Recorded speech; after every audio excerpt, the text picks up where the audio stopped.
to the corner, and there goes Colette crashing to the canvas. Les amis, avant de commencer cette vidéo, je voudrais vous faire savoir que nous avons deux chaînes, d'accord? Il y a Zach Mwekassa, cette chaîne là où on parle de géopolitique et des choses importantes dans le monde, qui vous concernent d'ailleurs, très important, très nécessaire pour des gens intelligents. Il y a la deuxième chaîne, Votre Frère, là où on parle de développement personnel, d'intelligence, de jeunesse, de bravoure, de red pill, de tout ce que vous aimez, tout ce que la jeunesse aime. Donc, si vous aimez la géopolitique et tout ce qu'il y a de cérébral, c'est ici, d'accord? Si vous aimez le développement personnel et tout ce qui est de ce sens-là, il y a la chaîne Votre Frère. Allez vous y abonner si ce n'est pas encore fait. Si vous aimez les deux, alors vous savez que vous avez le choix ici, vous avez le choix là-bas. Nous avons une vidéo chaque jour, ici et là-bas. Beaucoup pour s'amuser et se construire. Merci.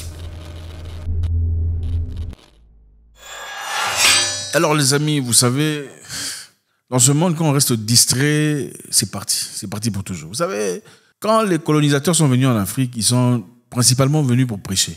C'était ça l'objectif. Bonjour les amis, ça va? Nous sommes là pour prêcher. C'est la parole du ciel. Voilà, on a fait confiance et peu après, avec un peu de distraction, comme d'habitude, les choses ont changé. Comme le disait quelqu'un d'intelligent, quand ils sont venus, nous avions les terres. Ils avaient des livres spirituels. Ils nous ont appris à prier les yeux fermés. Quand on a ouvert nos yeux, ils avaient les terres et nous avions les livres spirituels. Nous sommes là dans la frénésie de la Coupe du Monde. Vous savez comment ça se passe. Mais il y a un élément très important, je pense que tout le monde devrait savoir. L'OMS vient de mettre en garde les gens, vient mettre en garde les organisations nécessaires d'un potentiel breakout, donc une nouvelle épidémie probable très bientôt. Et ça se passe où? Au Qatar. Qu'est-ce qui se passe au Qatar? La Coupe du Monde. Choquant, n'est-ce pas?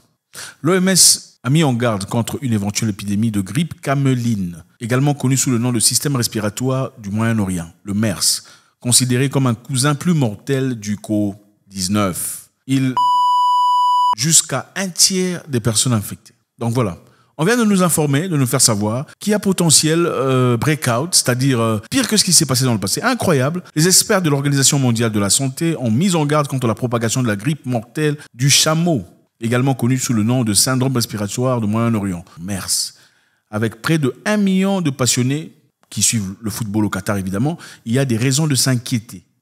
Il y a des raisons de s'inquiéter. C'est maintenant qu'on le dit. Une étude publiée dans les revues de News Microbes et New Infection, pour ne pas prononcer les trucs, indique que la grippe caméline est l'un des 8 risques d'infection potentiels dont le Covid-19 et la variole de singe qui menace la Coupe du Monde de 4 semaines.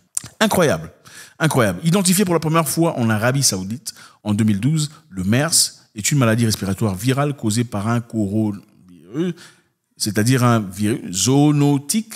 Vous comprenez ce qui se passe? C'est-à-dire qui se transmet entre animaux et humains. Entre animaux et humains. C'est une maladie qui se transmet entre animaux et humains.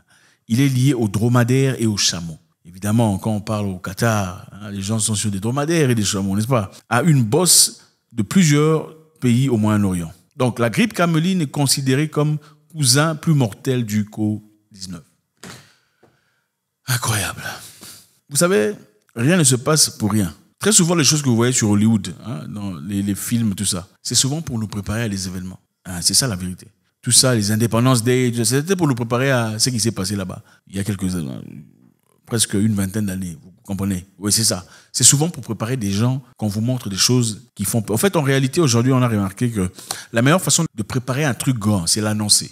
On l'annonce calmement. C'est une façon de vous habituer à l'idée. Ah, il pourrait potentiellement arriver un truc. Et quand ce truc arrive, qu'est-ce qui se passe? Vous n'êtes pas trop énervé, pas trop choqué. Pourquoi? Parce qu'on vous l'a déjà annoncé. Donc, on nous annonce ici qu'il y a une probable maladie infectieuse qui risque de se propager, former une épidémie qui tue un tiers des personnes, c'est-à-dire plus de 35% de personnes. 35%. Cette histoire ici faisait 1% pour certains rapports et d'autres 3%. En tout cas, le plus conservatif était moins de 1%. Cette histoire, on nous a bloqués dans les maisons. Vous avez vu, pas de voyage, pas de passeport, pas de transport, pas de passeport, tout ça là en France, tu n'entres pas au restaurant, n'est-ce pas? Vous devez être de machin histoire, sinon vous subissez les conséquences. Vous avez vu ça, non? Discrimination incroyable. On a voulu instaurer ça même dans le système monétaire.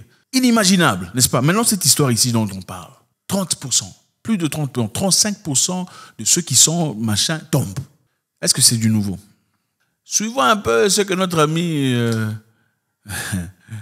monsieur a dit depuis un temps. We're not as close to the end of this pandemic as we would like, but we have learned a lot about how to stop this from happening again. That's why I'm excited to announce my new book, How to Prevent the Next Pandemic.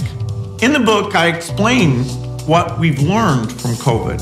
Why didn't we have vaccines more quickly? Why is it hard to make billions of vaccines? Why did therapeutics take so long? I'll propose the specific plan laid out in a pretty clear way. The plan is 3 elements. First is to constantly improve health systems, including in developing countries. The second is to build a global pathogen surveillance capacity that no matter which country it shows up in, we can apply resources and understand what's going on very quickly. And finally, the innovation across the 3 different categories, diagnostics, therapeutics, and vaccines, that will get us far better tools far, far quicker than we did this time. That will make it possible to make disastrous pandemics a thing of the past.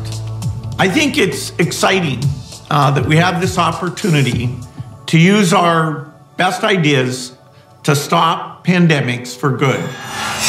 Il le dit ici clairement, il dit il faudrait se préparer pour le futur, pour l'avenir. Et il faudrait se mettre à jour. Surtout, il faut avoir une organisation globale. Pas une organisation nationale, mais globale, qui puisse contrôler tout le monde, de sorte à ce que, quand ils demandent à ce qu'on envoie des rapports, des palmarès, des statistiques, qu'on les envoie immédiatement. Que cette organisation globale qui va surplomber sur chaque pays, une organisation forte, à chaque fois qu'ils imposent des idées, que chaque pays obéisse et garantisse cette obéissance à travers une certaine signature. Moi, je me pose la question. La première, je me posais, qui a donné autant de pouvoir à ce monsieur pour connaître ces histoires? Je ne sais pas. Je pensais qu'il était informaticien. Je ne savais pas qu'il était expert en, en microbiologie. Ça me dépasse. Il n'y a pas un professeur là qui a fait des livres dans ce cadre-là qui puisse nous parler de ces histoires.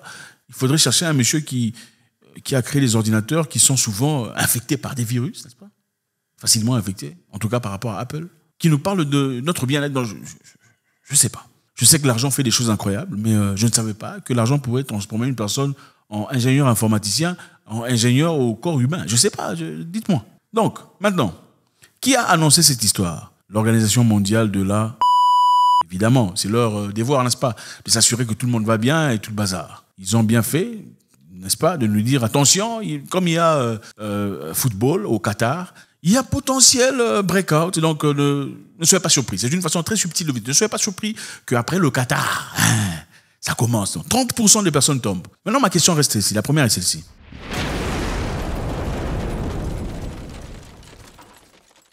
Si cette histoire est comme ça, et que 30% tombent, et que c'est au Qatar, et que c'est les dromadaires et les chameaux, bon, pourquoi les Qataris ne sont jamais atteints? Pourquoi les gens du Qatar ne sont jamais inquiétés?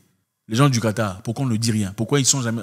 Donc, au fait, cette histoire serait seulement en train d'attendre que les gens viennent de la de la Belgique, du Cameroun, du Sénégal, pour que ça... Mais il y a combien... La population de Qatar, c'est combien? Donc, les gens de Qatar ne sont jamais en contact et à proximité des dromadaires et des camels. Ou bien leur corps est immunisé. C'est seulement ceux qui viendront de l'Argentine, du Brésil, du Cameroun, de l'Algérie, du Maroc, qui seront facilement... qui vont propager cette histoire. Les amis, préparez-vous. Numéro 2.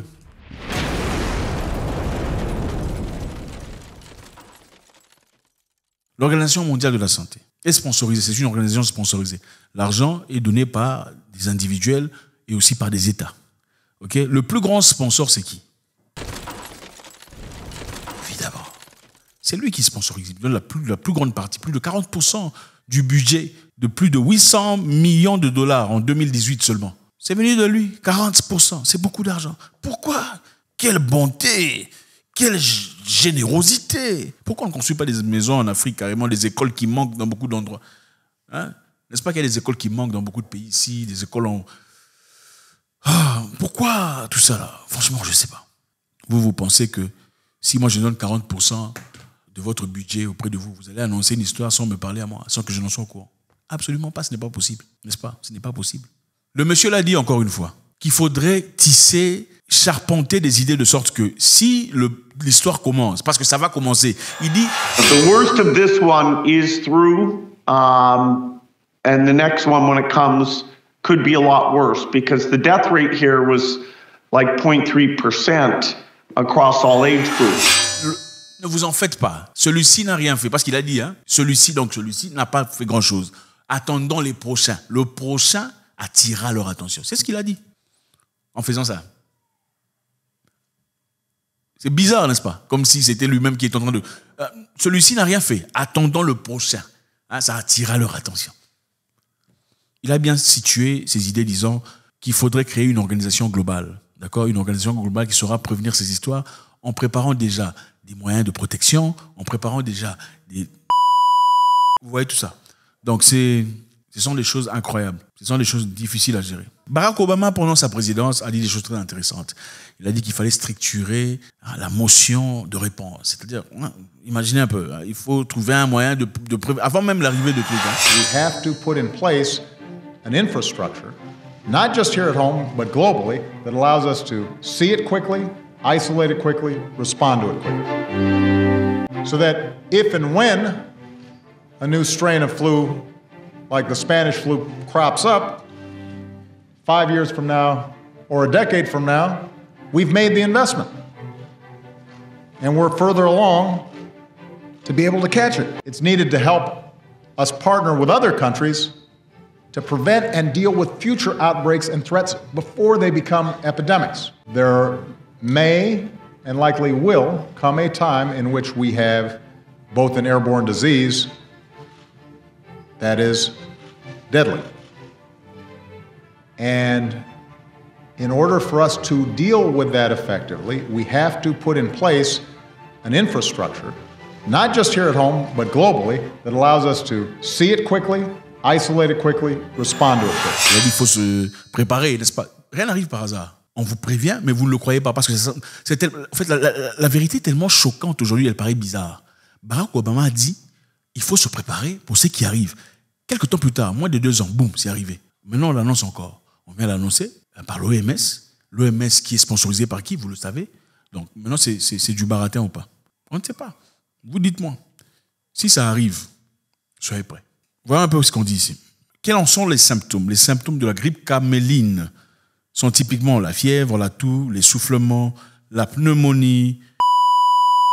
Est-ce qu'il y a un moyen de protection, c'est-à-dire un VA? Okay. On dit qu'il n'existe pas de VA disponible pour le traitement.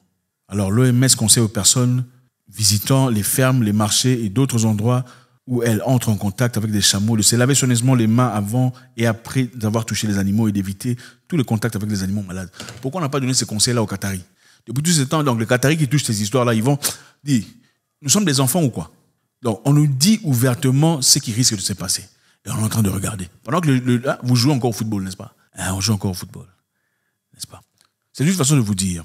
La première fois que ça s'est passé, on a maîtrisé ça parce que beaucoup se sont levés. Après quelques temps, je vous ai dit, ils sont entrés en réunion pour signer un document qui dit qu'ils ont été incapables de réagir en synchronie, en conformité, parce que chaque pays a sa constitution qui est plus forte que chaque loi. Maintenant, ils sont partis signer disant que chaque pays qui signe ici, signataire, donne le droit à l'OMS et à une organisation soutenue par l'ONU de pouvoir décider en cas d'urgence. Donc, en cas d'urgence, ce n'est plus votre constitution qui se met en place pour vous protéger. Ça sera maintenant cette organisation-là. En Afrique du Sud, par exemple, on a voulu forcer cette histoire aux gens. Mais les gens ont refusé. Jusqu'au Parlement, on s'est levé.